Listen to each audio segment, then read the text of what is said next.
سڵاو ئەمڕۆ هەڵدەستم بە ئەنجامدانی نەشتەرگەری منداڵبوون بۆ ئافرەتێکی تەمەن 40 ساڵ کە مەترسی لەسەر ژیانی ئافرەتەکە هەیە، چونکە ئافرەتەکە پێشتر 3 جار نەشتەرگەری منداڵبوونی ئەنجام داوە لە نەشتەرگەری کۆتایی واتە سێیەم بەهۆی پێوەنووسان و ئاڵۆزی لە نێوان منداڵدان و میزڵدان و ڕێخەڵۆکەکانی بۆتە هۆی تەقینی میزڵدانی کە ئەمەش مەترسی بۆ سەر ژیانی ئافرەتەکە دروست کردووە. ئەمڕۆکە پێش ئەنجامدانی نەشتەرگەریەکە ئامادەکاریی تەواوم کردووە، ئەویش بە ئەنجامدانی نەشتەرگەریەکە لەلایەن خۆمەوە کە پسپۆری نەشتەرگەری ئافرەتانم و هەرێک لە پسپۆری نەشتەرگەری گشتی و پسپۆری نەشتەرگەری میزڵدان لە نەشتەرگەریەکە لەگەرمان ئامادەیە.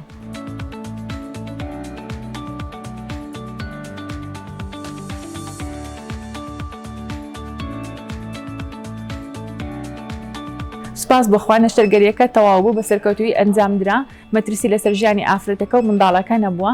پاش ئەوەی دنیا دەبین لە سەلامەتی دایکەکە بۆ ماوەی 24 کاتژمێر لە نەخۆشخانە دەخەوی و دەتوانین بینێرینەوە ماڵەوە بە هیوای سەلامەتی بۆ هەموو لایەک.